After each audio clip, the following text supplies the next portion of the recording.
I realize that a lot of our economic system, has a lot of flaws, that a lot of problems with it, like wage labor that's not particularly pleasant, that, the rich have, the big gap between like rich and poor. But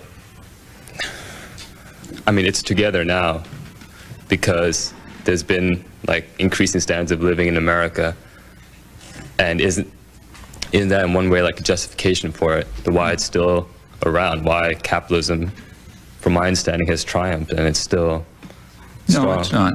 I don't think so. I mean, there was rising standards of living in slave societies.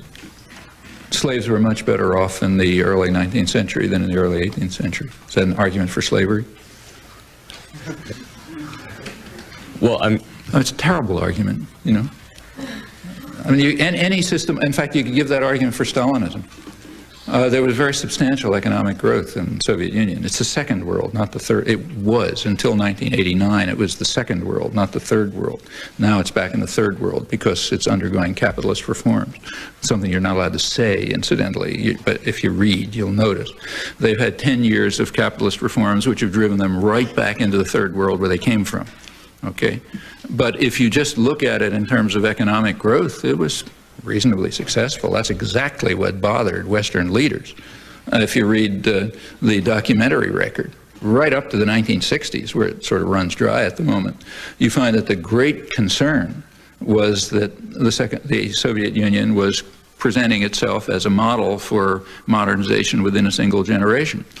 And that was raising all sorts of trouble, not only in the third world, but even in the rich countries. They didn't care about Russian aggression. What they cared about, or Stalin's terror or anything, it didn't bother anybody. In fact, Truman admired Stalin, thought he's an honest man, you deal with him and so on. He said he didn't care what happens in Russia, and so on. But the same with Churchill, incidentally, who was defending Stalin in cabinet meetings as a great man and so on and so forth. They kill as many people as they want. That's irrelevant.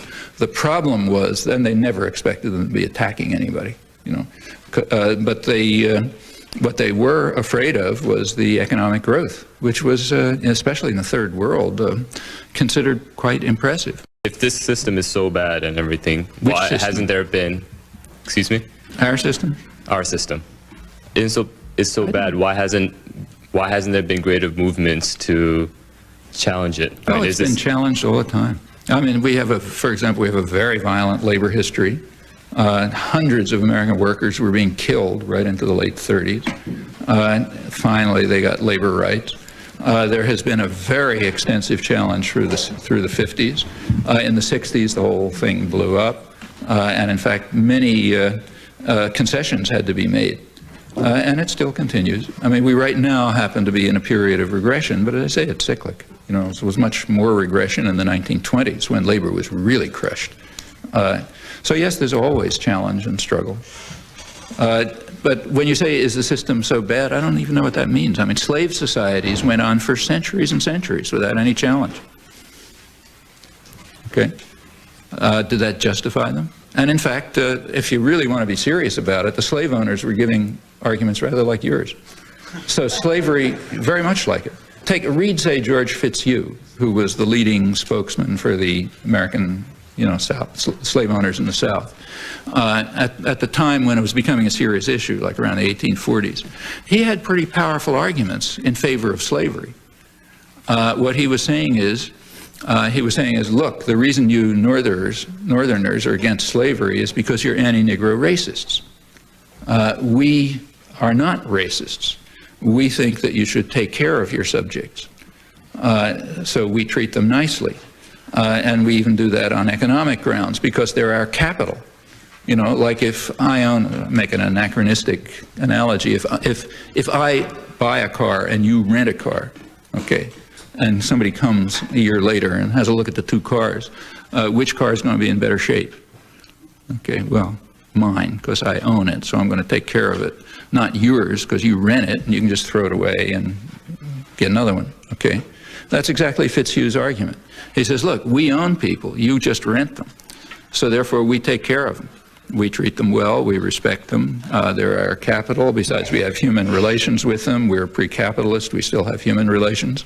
You just treat them as tools under wage slavery, and they're much worse off. So we're the ones who are moral, you're the ones who are immoral.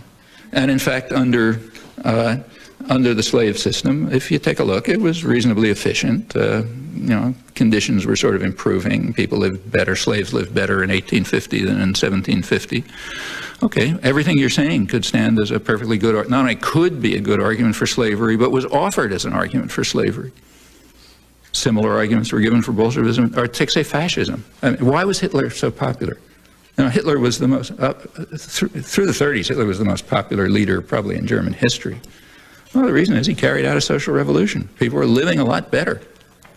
I mean, like not everybody, you know, not Jews, for example, but Germans were living a lot better.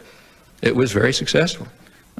Hitler either understood or, you know, figured out, or his advisors did, that large-scale state expenditures could rescue a morbid capital economy from destruction, pretty much what American business learned during the Second World War, and he was doing it. And it was, the economy was booming, people were better off, and so on. Is that an argument for fascism?